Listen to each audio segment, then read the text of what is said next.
എന്തിനാണ് ഇങ്ങനെ ഈ എക്സ്പോസ് ചെയ്തിട്ടുള്ള ഡ്രസ്സും കാര്യങ്ങളായിട്ട് മറ്റുള്ളവരിൽ ശരീരം കാണിക്കുന്നത്? എന്തെങ്കിലും സുഖം കിട്ടുന്നുണ്ടോ എന്തെങ്കിലും? It's my freedom. If you don't want to watch നടക്കുന്നതാണ് ഒരു ഫ്രീഡം എന്ന് പറയുന്നത്. Again on cheap mentality. Again on thing, Megha. If you have any problem with my short dress and you invited me here as a guest, and if you have any problem with my short dress, I can leave, no problem. കാര്യങ്ങൾ പറഞ്ഞുകൊണ്ടിരിക്കുമ്പോഴേക്ക് എഴുന്നേറ്റ് പോകേണ്ട കാര്യമൊന്നുമില്ല. ഉത്തരം മുട്ടുമ്പോൾ എങ്ങനെയൊക്കെ എഴുന്നേറ്റ് പോകണത്?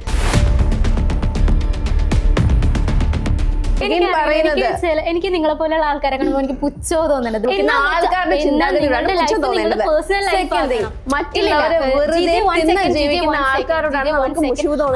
നിങ്ങളുടെ life നിങ്ങൾ പ്രൈവറ്റ് ആക്കി വെക്കണം. അല്ലാണ്ട് തുറന്നടിച്ച് കാണിച്ചു കൊടുത്തിട്ട് എന്റെ ലൈഫ് പ്രൈവറ്റ് ആക്കി വെക്കണോ വേണ്ടെന്നുള്ളത് it's not your decision, it's my decision. അങ്ങനെ പറഞ്ഞിട്ട് എല്ലാവരും തുറന്നു കാണിക്കണം. ഒന്ന് മുട്ടിയെ തുറക്കണ വാതിലാവണോ? You need to do something like ഒന്ന് മുട്ടിയെ തുറക്കണ വാതിലാണോ ജിജയുടെ life? Okay, you are judging. ഞാൻ പറയുന്നതിന് ആൻസർ പറയൂ. So you need to be shameless like you are judging somebody.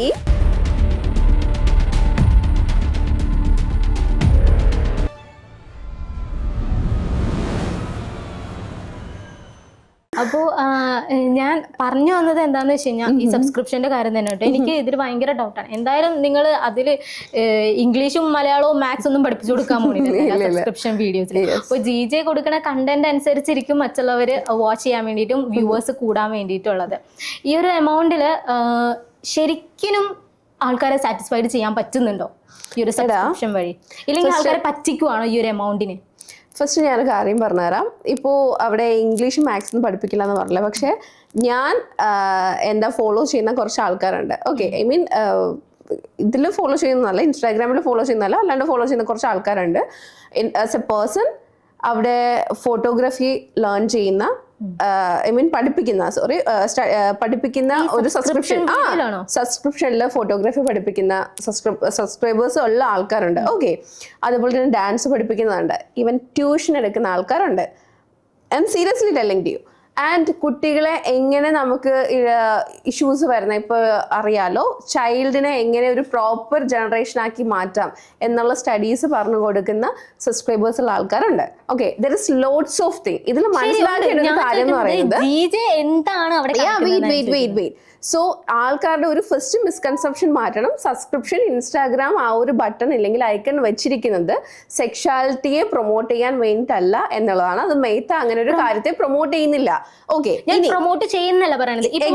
ഞാൻ പറയട്ടെ, ഇപ്പൊ മോസ്റ്റ്ലി ഇപ്പൊ കണ്ടുവരുന്നത് സബ്സ്ക്രിപ്ഷൻസ് ഉള്ളവർ ഫുള്ള് ഈ വീഡിയോസ്, നമ്മളിപ്പോ യൂട്യൂബ് തുറന്നാൽ ട്രോൾ ചെയ്യണ വീഡിയോസ് കാര്യങ്ങൾ വരുന്നത്. അത് എന്തുകൊണ്ടാണ്? വൈ സെക്ഷുവാലിറ്റിയെ പറ്റി മാത്രം ട്രോള് വരുന്നു, അതിനെ മാത്രം ഹൈപ്പ് കൊടുക്കുന്നു? Because people are interested in that only. എന്തുകൊണ്ട്? ഇപ്പോ അരുൺ സോൾ എന്ന് പറയുന്നത്, ഞാൻ പലയിടത്തും പറഞ്ഞിട്ടുള്ള ഒരു കാര്യമാണ്. അരുൺ സോൾ എന്ന് പറയുന്ന ഒരു ആർട്ടിസ്റ്റ് ഉണ്ട്, and he's a photographer also. നമ്മുടെ വാഴ മൂവിയിലൊക്കെ ചെയ്തൊരു ആർട്ടിസ്റ്റ് ആണ്. ഓക്കെ, അപ്പൊ അദ്ദേഹം ആളുടെ സബ്സ്ക്രിപ്ഷനിൽ ചെയ്യുന്നത് ആള് കലണ്ടർ ഷൂട്ടും കാര്യങ്ങളും ഒക്കെ ചെയ്യുന്ന, ഇല്ലെങ്കിൽ ഇന്റർനാഷണൽ ഷൂട്ട് ചെയ്യുന്ന ഒരു വ്യക്തിയാണ്. അപ്പൊ അതിന് കുറെ ക്രൈറ്റീരിയാസ് ഉണ്ട്, കുറെ കാര്യങ്ങൾ പഠിപ്പിക്കണം. ഞാൻ മറ്റുള്ളവരുടെ മിസ്കൺസെപ്ഷൻ യാർ. അപ്പോ പുള്ളിക്കാരൻ ആ സബ്സ്ക്രിപ്ഷൻ ചെയ്യുമ്പോഴത്തേന് ഇങ്ങനെയൊക്കെയാണ് പഠിപ്പിക്കുന്നത്. പക്ഷെ ഇത്രയും ഫെമിലിയർ ആയിട്ടുള്ള ഒരു പേഴ്സന്റെ സബ്സ്ക്രിപ്ഷനെ പറ്റിയിട്ട് ആരും പറയുന്നില്ല. Why? People are not interested. അതുകൊണ്ടിട്ട് ഒരിക്കലും പറയരുത് എന്താ ഇപ്പൊ ട്രെൻഡിങ് ആയിട്ട് നിൽക്കുന്ന sexuality, because people want that. അത് മാത്രമാണ് ആ ഒരു നെഗറ്റീവ് കാര്യത്തിന് ആൾക്കാർ മുമ്പിട്ട് അതിനെ പറ്റിയിട്ട് അന്വേഷിക്കുമ്പോൾ അത് മാത്രമേ പറയുള്ളൂ. ലൈംഗിക ദാരിദ്ര്യം ഉള്ളത് കൊണ്ടല്ലേ ഒരു തുണി മാറിയ പോലെ എത്തി നോക്കുന്ന ആൾക്കാർ വന്നു. ലൈംഗിക ദാരിദ്ര്യം എന്ന് പറയുന്നത് ഒരു മിസ്കൺസെപ്ഷൻ ആണ്. എഗെയിൻ, ലൈംഗിക ദാരിദ്ര്യം ഒരു വ്യക്തിക്ക് ഉണ്ടെങ്കിൽ അത് ക്ലിനിക്കലി ട്രീറ്റ് ചെയ്യേണ്ട ഒരു അസുഖ അവസ്ഥയാണ് ലൈംഗിക ദാരിദ്ര്യം എന്ന് പറയുന്നത്. പിന്നെ അതിനേക്കാൾ ഉപരി എന്ന് പറയുന്നത്, നമുക്ക് ഇപ്പൊ ഒരു ക്യൂട്ട് സാധനം കണ്ടിട്ടുണ്ടെങ്കിൽ you will be like okay it's so nice, it's cute. ഒരു നല്ല പെർഫ്യൂം കിട്ടുകയാണെന്നുണ്ടെങ്കിൽ, നല്ല സ്മെല്ലാണെങ്കിൽ അത് എൻജോയ് ചെയ്യില്ലേ? നല്ല സ്മെല്ലായിട്ട് എൻജോയ് ചെയ്യില്ലേ? അതുപോലെയാണ് ഇപ്പൊ നമുക്ക് ഒരു അട്രാക്റ്റീവ് ആയിട്ടുള്ള സെക്ഷുവാലിറ്റി എന്ന് പറയുന്നത് ഒരു അട്രാക്ഷൻ ആണ്, റൈറ്റ്? ഒരു വ്യക്തി, അത് ഫീമെയിൽ ആണെങ്കിലും മെയിൽ ആണെങ്കിലും ഒരു പേഴ്സൺ അട്രാക്ഷൻ കിട്ടുന്ന ഒരു കാര്യമാണ്. ഓക്കെ, ആ അട്രാക്ഷൻ കണ്ടു കഴിഞ്ഞു പോയി. പെർഫ്യൂം നിങ്ങൾ അടിച്ചാൽ ആ സ്മെല്ല് എടുത്തു, അത് എൻജോയ് ചെയ്തു പോയി. ഒരു ക്യൂട്ട് സംഭവം കണ്ടാൽ ഇറ്റ്സ് ഓൾ അബൌട്ട് അട്രാക്ഷൻ. ഒരു സാധനം, ഒരു എന്റർടൈൻമെന്റ് കാണുക, കളയുക. അതിലപ്പുറത്തേക്ക് കൊണ്ടുപോകുന്നത് സെക്ഷൽ ദാരിദ്ര്യം, ഇല്ലെങ്കിൽ മറ്റുള്ളവരെ പോണോഗ്രഫിയിലേക്ക് കൊണ്ടുപോകുന്നു എന്ന് ചിന്തിക്കുന്ന ചിന്താഗതിയുടെ പ്രശ്നമാണ് first thing. It's all about emotion. ഒരു എന്റർടൈൻമെന്റ് ഏരിയ അതുപോലെ കണ്ട് കളയുക. ആക്ച്വലി എന്റെ സബ്സ്ക്രിപ്ഷനിൽ ആരും ഇതുവരെ വന്നിട്ട് അവര് കാണുന്നു, ഞാൻ അതിൽ ഇടുന്ന കണ്ടന്റ്സ് കാണുന്നു, കളയുന്നു, പോകുന്നു, പോയി. ഇപ്പോ ഇപ്പൊ താങ്കൾ ഒരു നല്ലൊരു ചുരിദാറാണ് ഇട്ടിരിക്കുന്നത്, ഇപ്പൊ ഒത്തിരി ഇയറിങ്സ് കാര്യങ്ങൾ ഇട്ടിട്ടുണ്ട്, ഇതെല്ലാം ഇഷ്ടപ്പെട്ടെടുത്തൊരു കാര്യമല്ലേ? You are enjoying it, right? അത് എൻജോയ് ചെയ്തു. ഈ ഡ്രസ്സ് ഊരി വെക്കുമ്പോ ഇല്ലെങ്കിൽ ഈ ഒരു അറ്റയറിൽ നിന്ന് മാറുമ്പോ ആ എൻജോയ്മെന്റ് അവിടെ തീരില്ലേ? Because in front of mirror you are seeing yourself. Okay, അപ്പൊ I'm looking, wow, nice, നന്നായിട്ടുണ്ട്, നല്ല ചുരിദാർ, എന്നെ കാണാൻ കൊള്ളാം. You are enjoying yourself, right? ആ അറ്റയർ വെച്ചിട്ട് you are admiring yourself and enjoying yourself. After that അത് ഒരു കഴിയുമ്പോഴത്തേനും ആ എൻജോയ്മെന്റ് അവിടെ തീരും. അത് വീണ്ടും എടുത്തിടുമ്പോഴായിരിക്കും വീണ്ടും ആ എൻജോയ്മെന്റ് തോന്നുന്നത്, റൈറ്റ്? അതുപോലൊരു കാണാൻ സുഖമുള്ള എന്ത് കാര്യവും, അത് സെക്ഷുവാലിറ്റി അല്ല പറയുന്നത്. എനിക്ക് നിങ്ങളെ പോലെയുള്ള ആൾക്കാരെ കാണുമ്പോൾ എനിക്ക് പുച്ഛോ തോന്നുന്നത്. പണ്ടൊക്കെ എന്ന് വെച്ചാൽ നമ്മൾ ഡ്രസ് ഇടാൻ വേണ്ടിയിട്ട് നമ്മൾ ഫൈറ്റ്. ആക്ച്വലി ആരോടാണ് പുച്ഛം തോന്നുന്നത് അറിയാവോ? മറ്റുള്ളവരുടെ ലൈഫിൽ അനാവശ്യമായി എന്ത് സംഭവിക്കുന്നു എന്ന് ചിന്തിക്കാൻ ശ്രമിക്കുന്ന ആൾക്കാരുടെ ചിന്താഗതിയോടാണ് പുച്ഛം തോന്നേണ്ടത്. മറ്റുള്ളവരെ വെറുതെ തിന്ന് ജീവിക്കുന്ന ആൾക്കാരോടാണ് നമുക്ക് മുഷിവ് തോന്നേണ്ടത്. നിങ്ങളുടെ ലൈഫ് നിങ്ങൾ പ്രൈവറ്റ് ആക്കി വെക്കണം, അല്ലാണ്ട് തുറന്നടിച്ച് കാണിച്ചു കൊടുത്തിട്ട് ആർട്ടിസ്റ്റ് എന്റെ ലൈഫ് പ്രൈവറ്റ് ആക്കി വെക്കണോ വേണ്ടെന്നുള്ളത് it's not your decision, it's my decision. അങ്ങനെ പറയണ്ട, എല്ലാവരും തുറന്നു കാണിക്കണം. ഒന്ന് മുട്ടിയെ തുറക്കണ വാതിലാവണോ? You need to do something like ഒന്ന് മുട്ടിയെ തുറക്കണ വാതിലാണോ എന്ന് ഞാൻ പറഞ്ഞിട്ടില്ലല്ലോ. അങ്ങനെയാണല്ലോ കാണിക്കുന്നത്. Who said that? നമുക്ക് എന്നാ പിന്നെ ഒന്ന് മുട്ടിയാൽ തുറക്കുന്ന ക്യാരക്ടറാണ് എന്തെന്ന് തോന്നുന്നത്. It's your mentality. It's your judgment. Okay, you are judging. You are judging. ഞാൻ പറയുന്നതിന് ആൻസർ പറയൂ. So you need to be shameless, like you are judging somebody. You are judging somebody. It means that your mentality should be like shameless. നിങ്ങളുടെ മെന്റാലിറ്റിക്കാണ് പ്രശ്നം. വേറൊരാളെ dress by dress അവരെന്ത് ചെയ്യുന്നു എന്നുള്ളൊരു കാര്യത്തിനെ വെച്ചിട്ട് ജഡ്ജ്മെന്റ് ചെയ്യുന്ന ചിന്താഗതിക്കാണ് പ്രശ്നം. അതല്ലേ ഞാൻ പറഞ്ഞ ജഡ്ജ്മെന്റ് ചെയ്യണമെന്നല്ല ഞാൻ പറഞ്ഞത്. എന്നെ എല്ലാവരെയും ഞാൻ പറയുന്നില്ല. ഇപ്പൊ ഗായത്രിനെ പേഴ്സണലി ഞാൻ പറയുന്നില്ല. നമുക്കൊരു ടൈം ഉണ്ടായിരുന്നു, നമുക്ക് ഡ്രസ്സ് വേണമെന്നും പറഞ്ഞ് നമുക്ക് മറയ്ക്കണം എന്ന് പറഞ്ഞ ഒരു ടൈം വരെ നമ്മൾക്ക് ഉണ്ടായിട്ടുണ്ട്. ഹിസ്റ്ററി അറിയില്ല. Who said that? History ആരാ ഉണ്ടാക്കിയത്? ഹിസ്റ്ററി നമ്മളാണ് ഉണ്ടാക്കിയത്. നമ്മൾ കടന്നു വന്ന എന്തിനു വേണ്ടിയിട്ട് ഉണ്ടാക്കി?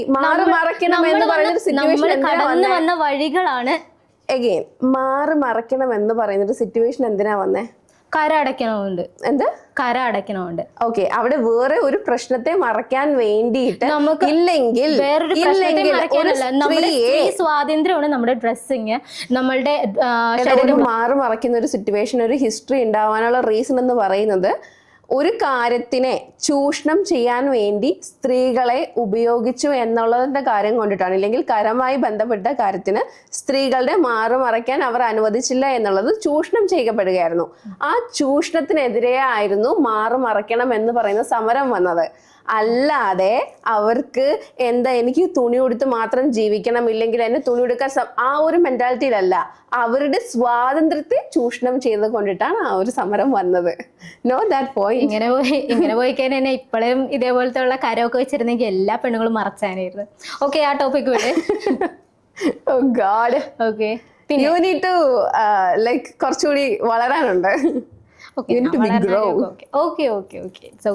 അപ്പോൾ നെക്സ്റ്റ് നമുക്ക് എന്താ വെച്ച് കഴിഞ്ഞാൽ ഇപ്പൊ ജിജയുടെ ലൈഫില് മറക്കാൻ പറ്റാത്ത എന്തെങ്കിലും ഒരു സ്ട്രഗിളിങ് പീരീഡ് ഉണ്ടാവുമല്ലോ. എനിക്ക് തരണം ചെയ്യാൻ പറ്റുമോ, ഇല്ലെങ്കിൽ ഞാൻ എങ്ങനെയോ റിക്കവർ ആകും, എന്തെങ്കിലും ഇൻസിഡന്റ് കാര്യങ്ങൾ? റിക്കവർ ആവാത്ത ഒരു ഇൻസിഡന്റും ലൈഫിലില്ല. ഞാൻ പറഞ്ഞല്ലോ, ബേസിക്കലി അമ്മ ഹീലർ. ഓക്കെ, ഹീലർ എന്ന് പറയുമ്പോഴത്തേനും അതിൽ ഒത്തിരി പ്രൊസീജിയേഴ്സ് ഉണ്ട്. മെന്റലി ഫിസിക്കലി ഒരാളുടെ പോസിറ്റീവ് എനർജിയെ പുഷ് ചെയ്യുക, പുള്ളപ്പ് ചെയ്യുക എന്നുള്ളൊരു സംഭവമാണ് ഈ ഹീലിംഗ് എന്ന പ്രൊസീജിയറിലൂടെ വരുന്നത്. സ്പാ മസാജ് അങ്ങനത്തെ ഒരു സംഭവമാണ് ഇത്. അല്ലടാ, സ്പാ എന്ന് പറയുന്നത് സ്പാ മസാജ് അല്ലെങ്കിൽ സ്പാ ട്രീറ്റ്മെന്റ് എന്ന് പറയുന്നത് ഔട്ട്സൈഡ്, ഇപ്പൊ Thai massage, Swedish massage, aromatherapy, അതിനെയൊക്കെയാണ് നമ്മൾ സ്പാ ട്രീറ്റ്മെന്റ് എന്ന് പറയുന്നത്. ആയുർവേദിക് ട്രീറ്റ്മെന്റ് ഇല്ലാന്നുണ്ടെങ്കിൽ ഹീലിംഗ് തെറാപ്പി എന്ന് പറയുന്നത് കംപ്ലീറ്റ്ലി ഡിഫറെന്റ്. നമ്മുടെ ഒതന്റിക് ആയിട്ടുള്ള ട്രഡീഷണൽ ആയിട്ടുള്ള ഹെർബ്സ് വെച്ചിട്ട് ചെയ്യുന്ന കാര്യങ്ങളാണ് Ayurveda treatment. So it's completely different. നമ്മുടെ ഇവിടുത്തെ കണ്ടുവരുന്ന അല്ലെങ്കിൽ മസാജിനെ പറ്റിയിട്ട് അറിയാത്ത ഇല്ലെങ്കിൽ സെക്ഷുവാലിറ്റി പ്രൊമോട്ട് ചെയ്യുന്ന സ്പായിനെ പറ്റിയിട്ടല്ല പറയുന്നത്. അത് സ്പായേ അല്ല, അവിടെ നടക്കുന്നത് വേറെ പല കാര്യങ്ങളാണ്. ആക്ച്വൽ സ്പാ എന്ന് പറയുന്നത് ബോഡി റെജുനേറ്റ് ചെയ്യുന്ന കാര്യമാണ്. ഇത് പഠിത്തവും കാര്യങ്ങളൊക്കെ ഇതിനെ കുറിച്ച് from the start, from the childhood എൻ്റെ ഫാദർ കളറി മർമ്മ ചെയ്യുന്ന ആളായിരുന്നു. അപ്പോൾ ഫ്രം ദ സ്റ്റാർട്ട് എനിക്ക് ഒരു പാരമ്പര്യമായിട്ടുള്ള ഒരു സംഭവം ഉണ്ടായിരുന്നു. Then I studied like Ayurveda കാര്യങ്ങളെല്ലാം ഞാൻ പഠിച്ചത് കേരള യൂണിവേഴ്സിറ്റിയുടെ അണ്ടറിലായിരുന്നു. പിന്നെ അതിനുശേഷം ഞാൻ ബാക്കി എക്സ്ട്രാ ഹീലിംഗും കാര്യങ്ങളും ഒക്കെ പല സ്ഥലത്തു നിന്ന് ഞാൻ പോയി പഠിച്ചിട്ടുണ്ടായിരുന്നു. പഠിച്ചു കാര്യങ്ങൾ ചെയ്തിട്ടാണ് ഞാനത് ചെയ്യുന്നത് എന്നുള്ളത്. അപ്പോൾ ഹീലിംഗ് ഉള്ളത് കൊണ്ട് തന്നെ എനിക്ക് തന്നെ ഒരു ബോധമുണ്ട്. Okay, whatever situation, life എന്ന് പറയുന്നത് ഒരിക്കലും പറയുന്നില്ല ഒരു ഈസി ഗോയിങ് ഇല്ലെങ്കിൽ എപ്പോഴും സന്തോഷം മാത്രം സംഭവിക്കുന്ന ഒരു കാര്യമല്ല. എപ്പോഴും സന്തോഷം മാത്രം സംഭവിച്ചാൽ നമുക്ക് ലൈഫ് എന്താണെന്ന് മനസ്സിലാക്കാൻ പറ്റില്ല. ദാറ്റ് ഡസൻ മീൻ ലൈക്ക് ഒരു പ്രശ്നം വന്നിട്ടുണ്ടെങ്കിൽ നമ്മൾ കിടന്നു പോകണം എന്നുള്ളൊരു കാര്യമില്ല. നമ്മൾ കരയും, വിഷമിക്കും, ഹാർട്ട് ബ്രോക്കൺ ആവും. പക്ഷെ അതിനുശേഷം നമ്മൾ തുന്നി പിടിച്ചത് വീണ്ടും റീഗെയിൻ വരുന്ന ഒരു സംഭവം ഉണ്ടല്ലോ, that's a magic, that's a powerful journey എന്നുള്ളതാണ്. And I love to do that. എന്തായാലും എനിക്ക് ഇനിയും ജേർണി ലൈഫിലുണ്ടോ എന്ന് ചോദിച്ചാൽ it's quite hard for me. എൻ്റെ അച്ഛൻ എൻ്റെ ലൈഫിൽ നിന്ന് പോയ സമയത്ത് എനിക്ക് ഭയങ്കര ബുദ്ധിമുട്ടായിരുന്നു. He's no more. ഒരു അസുഖം വന്നിട്ടാണ് അച്ഛന് പെട്ടെന്നൊരു ഇത് വന്നിട്ടുണ്ടായിരുന്നു. അസുഖം വന്നു എന്നുള്ളതല്ല, അത് മെഡിക്കൽ സ്കാമാണ്. ട്രിവാൻഡ്രം മെഡിക്കൽ കോളേജിൽ എൻ്റെ അച്ഛൻ്റെ കിഡ്നി ഫെയിലിയർ ആയിട്ട് പോവുകയും അവിടുത്തെ മെഡിക്കൽ സ്റ്റുഡൻസ് എൻ്റെ അച്ഛനെ ട്രീറ്റ് ചെയ്യാതെ ഒരു ഇഞ്ചക്ഷൻ പോലും വെക്കാതെ കൈക്കൂലി കൊടുക്കാത്തതിൻ്റെ പേരിൽ എൻ്റെ അച്ഛനെ ജീവനോടെ മെഡിക്കൽ സ്റ്റുഡൻസിനെ വെട്ടി പഠിക്കാൻ കൊടുക്കുകയും എൻ്റെ അച്ഛനെ അവിടുത്തെ മെഡിക്കൽ സ്റ്റുഡൻസ് വെട്ടി പഠിച്ചിട്ടാണ് എൻ്റെ അച്ഛൻ മരിച്ചുപോയത്. ഓക്കെ, ആൻഡ് ഇറ്റ്സ് അത് എനിക്ക് ദഹിക്കാൻ കുറച്ച് ബുദ്ധിമുട്ടുണ്ടായിരുന്നു. ഒരിക്കലും ഞാൻ പറഞ്ഞത് നമ്മുടെ ലൈഫിൽ കുറച്ച് സിറ്റുവേഷൻസ് വരെ നമ്മൾ സ്റ്റക്കായി പോകുന്ന, റിയലൈസേഷൻ ആകുന്ന, എല്ലാവരും പറയും നിനക്കൊക്കെ ഇത്രയൊക്കെ നീ കിടന്ന് ആടുന്നുണ്ടല്ലോ പാടുന്നുണ്ടല്ലോ എന്നൊക്കെ ആൾക്കാർ പറയും. ഞാൻ പറഞ്ഞല്ലോ, അത് ഓരോരുത്തരുടെ ചില സമയത്ത് നമ്മൾ എല്ലാവരും ഫ്രീസിങ് മോഡിലാവും. റിയലൈസേഷൻ വരും. ആൾക്കാർ പറയും നീ പൊട്ടനാണോ, ഇല്ലെങ്കിൽ ഞാൻ പറഞ്ഞില്ലേ സുഖിക്കാൻ വേണ്ടി. അങ്ങനെ അല്ല, റിയലൈസേഷന് കുറച്ച് ടൈമുണ്ട്. ഓക്കെ, ചില സിറ്റുവേഷൻസിൽ ചില കാര്യങ്ങൾ ചില ആൾക്കാർക്ക് അത് മറ്റുള്ളവർ മനസ്സിലാക്കണം എന്നുള്ളതാണ്. ഇപ്പൊ മേഘയ്ക്ക് ഒരു ഇൻസിഡന്റ് നടക്കുമ്പോൾ റിയലൈസേഷൻ ചെയ്യുന്ന ടൈം എടുക്കില്ല ഒരു പക്ഷെ എനിക്ക് ആ കാര്യത്തില്, because we both are different, right? അപ്പോൾ അങ്ങനെ ഒരു കാര്യമായിരുന്നു. ബിക്കോസ് ആ സമയത്ത് എന്നെ സംബന്ധിച്ചിടത്തോളം എൻ്റെ ലൈഫിന്റെ ഏറ്റവും വലിയൊരു പാർട്ട് മുറിഞ്ഞു പോയ ഒരു കാര്യമായിരുന്നു. അത് അക്സെപ്റ്റ് ചെയ്യാൻ ബുദ്ധിമുട്ടായിരുന്നു. അല്ലാണ്ട് അത് മെഡിക്കൽ ഡിപ്പാർട്ട്മെന്റ് കാരണം അച്ഛൻ നഷ്ടപ്പെട്ടു, അവർക്കെതിരെ എന്തെങ്കിലും ചെയ്യണം എന്നുള്ളതിനേക്കാൾ ഉപരി I lose my father and he's no more. അവിടെ ഒരു ശൂന്യത ഉണ്ടായിരിക്കും. ആ ശൂന്യത ഞാൻ മനസ്സിലാക്കണം എന്നുള്ളൊരു കാര്യം വരുമ്പോൾ അതിനെ അണ്ടർസ്റ്റാൻഡ് ചെയ്യാനായിരുന്നു കുറച്ചുകൂടി ബുദ്ധിമുട്ട്. അത് റിയലൈസ് ചെയ്ത് വന്നപ്പോഴത്തേനും കുറച്ച് സമയം എടുത്തു, കുറച്ചധികം സമയം എടുത്തു. ആൻഡ് ഇൻ ബിറ്റ്വീൻ ഉണ്ടാകുന്ന കാര്യങ്ങൾ, ഓക്കെ, അച്ഛൻ ലോസ്റ്റ് ആയിട്ടുള്ള ഒരു വ്യക്തി എന്ന് പറയുമ്പോഴുണ്ടാകുന്ന സമൂഹത്തിലുണ്ടാകുന്ന കുറേ issues, then yes I become more powerful because of this situation. ആൾക്കാരെ ആ സിറ്റുവേഷൻ ഉണ്ടാക്കി തന്നത് കൊണ്ടിട്ട് I learned a lot, I understand a lot. That's why again I am here. Okay, ജിജയുടെ ഒരു ഹീറോ എന്ന് പറയുന്നത് അപ്പൊ തന്നെ ആയിരിക്കും അല്ലേ? എൻ്റെ ഹീറോ ദൈവമാണ്. ഇപ്പോ ആ ദൈവം ഉള്ളത് കൊണ്ടിട്ട് മാത്രമാണ്.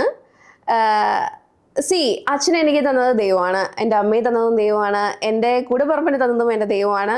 ആള് തിരിച്ചു വിളിച്ചു പോയിട്ടുണ്ടെങ്കിൽ ഇല്ലെങ്കിൽ എനിക്ക് അങ്ങനെ ലൈഫിൽ സിറ്റുവേഷൻ വന്നിട്ടുണ്ടെങ്കിൽ ദർ ഇസ് എ റീസൺ. ആ റീസൺ ക്വസ്റ്റ്യൻ ചെയ്യാൻ പുള്ളിക്കാരൻ തിരിച്ചു വരട്ടെ. ഐ മീൻ ദൈവത്തിന് എന്തെങ്കിലുമൊക്കെ കാണാൻ പറ്റട്ടെ, അപ്പോഴേക്കും ഞാൻ ചോദിക്കാം എന്തിനാ ചെയ്തതെന്നൊക്കെ ഞാൻ അപ്പം ചോദിക്കാം.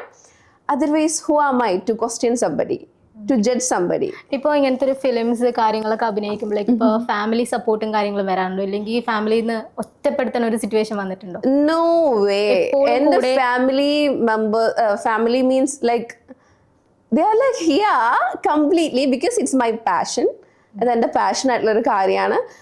ആൻഡ് യെസ് ഓഫ് കോഴ്സ് ഞാൻ അഡൽട്ട് മൂവിയിൽ മാത്രം അഭിനയിക്കുന്ന ഒരു ആർട്ടിസ്റ്റ് അല്ല. Again I'm doing a proper perfect movies here soon. എനിക്ക് തോന്നുന്നു ഓണത്തിന് മുന്നേ തന്നെ ഉത്തരാഖണ്ഡം എന്ന മൂവി റിലീസ് ആവും. All theatres in Malayalam. Web series ഞാൻ ഫസ്റ്റ് ചെയ്തത് ആക്ച്വലി ഹിന്ദിയാണ്. യാഷ്രാജ് ഫിലിം പ്രൊഡക്ഷൻ്റെ അണ്ടറിൽ അക്ക വെബ് സീരീസിൽ അത് നെറ്റ്ഫ്ലിക്സിലാണ് ഉണ്ടാകുന്നത്. കീർത്തി സുരേഷിന്റെ മസിൽ വുമൺ ആയിട്ടാണ് ഞാൻ ചെയ്തുകൊണ്ടിരുന്നത്. അത് മലയാളം പ്രോജക്റ്റ് അല്ല. ആൻഡ് ഉത്തരാഖണ്ഡം എന്ന് പറയുന്ന പ്രോജക്റ്റ് ബാലേട്ടന്റെ പ്രണയകഥ എന്ന് പറയുന്ന എല്ലാവരും കേട്ടിട്ടുണ്ടായിരിക്കും സോങ് തമ്പുരാൻ എഴുന്നള്ളി എന്ന് പറയുന്ന ആ സോങ്ങിന്റെ ഡയറക്ടർ ചെയ്യുന്ന മൂവിയാണ് ഉത്തരാഖണ്ഡം. അത് സൂൺ തിയേറ്ററുകളിൽ റിലീസ് ആവും. മലയാളം മൂവിയാണ്. ആൻഡ് ഹംസി എന്ന് പറയുന്ന നെക്സ്റ്റ് ഒരു പ്രോജക്റ്റ് മണികണ്ഠൻ ആചാര്യയുടെ കൂടെയായിരുന്നു ചെയ്തത്. One of the wonderful character I did. Completely ഒരു ഡിഫറെൻ്റ് ആയിട്ടുള്ള ഒരു തമിഴ് ഒരു അമ്മ എന്ന് വേണമെങ്കിൽ പറയാം. And it's a completely different story, emotional രീതിയിലുള്ള സ്റ്റോറിയാണ്. Such a fun. എന്താ പറയാ, പെട്ടെന്ന് എല്ലാം തീരും. ബിക്കോസ് നമുക്ക് ടൈം പീരീഡ് ഉണ്ട് എല്ലാത്തിനും. സീരീസ് വരെ ഉണ്ടായിരുന്നു കുക്കു. ഞാൻ ഒരു സ്റ്റോറി മാത്രമാണ് ചെയ്തിട്ടുണ്ടായിരുന്നത്. അതിലിപ്പോ അങ്ങനെ അതിന്റെ ഷൂട്ടും കാര്യങ്ങളൊക്കെ വരുമ്പോഴേക്കും എത്ര ദിവസം അങ്ങനത്തേക്ക്? എടാ അത് ഇപ്പോൾ നമുക്ക് മൂവി ചെയ്യുന്നത് പോലെ അത്രയും ഷെഡ്യൂളിൽ നമുക്ക് കുക്കു FM സീരീസ് അല്ലെങ്കിൽ FM സീരീസ് പോലുള്ള കാര്യങ്ങൾ നമുക്ക് ടൈം എടുക്കാൻ പറ്റില്ല. ലിമിറ്റഡ് ടൈം ആയിരിക്കും. അപ്പോൾ ആ ടൈമിനുള്ളിൽ ചെയ്ത് തീർക്കണം എന്നുള്ളത് ഒരു പ്രോജക്റ്റിന്റെ ഒരു ഇതാണ്. അതൊക്കെ ഒരു പ്രോജക്ട് ഡിസൈനുമായി ബന്ധപ്പെട്ട കാര്യങ്ങളാണ്. സോ എനിക്ക് കുറച്ച് ദിവസത്തെ ഷെഡ്യൂൾ മാത്രമേ ഉണ്ടായിരുന്നുള്ളൂ. പെട്ടെന്ന് കഴിഞ്ഞു, പെട്ടെന്ന് പോയി. ഞാൻ ഇതുവരെ ചെയ്ത എല്ലാ സെറ്റും ഇറ്റ്സ് കംപ്ലീറ്റ്ലി ഫൺ. ബിക്കോസ് ഞാൻ ആസ് എൻ ആർട്ടിസ്റ്റ് എനിക്ക് 100% കൊടുക്കാൻ പറ്റുന്നുണ്ടെങ്കിൽ ഐ എം ഹാപ്പി. എനിക്ക് അത്രേ ഉള്ളൂ. ജിജയ്ക്ക് ഇപ്പൊ ഒരു എപ്പിസോഡ്, ഇപ്പൊ ഏതെങ്കിലും ഒരു ഷോ, ഇപ്പൊ ഒരു ഫിലിം ആയിക്കോട്ടെ, ഒരു വെബ് സീരീസ് ആയിക്കോട്ടെ, ഏതെങ്കിലും പെട്ടെന്ന് തീർന്നപ്പോഴേക്കും തീർന്നു പോകണ്ടായിരുന്നു, ഇനി ഒരു റോള് കിട്ടിയിരുന്നെങ്കിൽ എപ്പോഴെങ്കിലും ചിന്തിച്ചിട്ടുണ്ടോ? ഹംസി ചെയ്തപ്പോൾ എനിക്ക് തോന്നിയിട്ടുണ്ടായിരുന്നു എനിക്ക് കുറച്ചുകൂടിയൊക്കെ സീൻ ഉണ്ടായിരുന്നു എന്നുണ്ടെങ്കിൽ. ബിക്കോസ് അത് മണികണ്ഠൻ ആചാരി കുറച്ചുകൂടി ബൂസ്റ്റ് ചെയ്യുന്നൊരു സംഭവമാണ്. ബിക്കോസ് അത് അങ്ങനത്തെ ഒരു ക്യാരക്ടറാണ്. അപ്പോൾ അതിലെനിക്ക് കുറച്ച് കൂടുതൽ പെർഫോം ചെയ്യണം എന്ന് തോന്നിയിട്ടുണ്ടായിരുന്നു. യെസ് ഓഫ് കോഴ്സ് അക്ക സീരീസിലും എനിക്ക് കൂടുതൽ പെർഫോം ചെയ്യണം എന്നുണ്ടായിരുന്നു. ബിക്കോസ് ബേസിക്കലി ഞാനൊരു ഫൈറ്റർ കൂടിയാണ്. കുറച്ച് ടാലന്റ് കൂടി പോയൊരു പ്രശ്നമാണ്. ഫൈറ്റിംഗ് സ്കൂൾ ടൈം മുതൽ ഞാൻ തൈക്കോണ്ട പഠിക്കുമായിരുന്നു. സ്കൂളിൽ നമുക്ക് ഈ പോലീസ് സ്റ്റുഡൻസ് അതെ ആ ടൈമിൽ ഞാൻ തൈക്കോണ്ട പഠിച്ചതായിരുന്നു. ദെൻ അതിനുശേഷം ഞാനിപ്പോ ബോക്സിംഗ് പ്രാക്ടീസ് ചെയ്യുന്നുണ്ട്. പിന്നെ ഹോഴ്സ് റൈഡിങ് ചെയ്യുന്നുണ്ട്. Yes of course am a dancer. എവിടെയാ നമുക്ക് മൂവീസിൽ നെക്സ്റ്റ് സൈൻ ചെയ്തിരിക്കുന്ന പ്രോജക്റ്റിലും ആക്ച്വലി ഫൈറ്റ് ബേസ്ഡ് ആണ്. അതൊരു വലിയൊരു പ്രൊജക്റ്റ് ആണ് ഞാൻ കേട്ടിരുന്നു. നെക്സ്റ്റ് വരാൻ പോകുന്നത് അത്യാവശ്യം കുഴപ്പമില്ല. ഇച്ചിരി ഭയങ്കര വലിയ പ്രോജക്റ്റ്. ഞാൻ ചെയ്യുന്ന എല്ലാ പ്രോജക്റ്റും വലിയ പ്രോജക്റ്റ് ആണ്. ഞാൻ ഒരിക്കലും മണിയെ ബേസ് ചെയ്തിട്ടല്ല പ്രോജക്റ്റിനെ വാലുവേറ്റ് ചെയ്യുന്നത്. എന്റെ ക്യാരക്ടർ അതിനിപ്പോ 5 സെക്കൻഡ് ഉള്ള ഒരു ഇതാണെങ്കിൽ പോലും ഞാൻ ആ പാസ് ചെയ്യുന്ന സംഭവം കറക്റ്റ് ആയിട്ട് പാസ് ചെയ്തിട്ടുണ്ടെങ്കിൽ ഹാപ്പി. ഇനി വരുന്ന ന്യൂ പ്രൊജക്റ്റിൽ ത്രൂ ഔട്ട് കാണാം. Yes of course the main lead. ഞാനാണ് അതിലെ മെയിൻ ലീഡ്. അത് ഫൈറ്റിങ്ങും കാര്യങ്ങളും ഉള്ള ഒരു സംഭവം തന്നെയാണ്. മലയാളമാണോ, Hindi, Tamil? Pan India. So hoping for that like soon അതിന്റെ അനൗൺസ്മെന്റും കാര്യങ്ങളും ഉണ്ടാവും.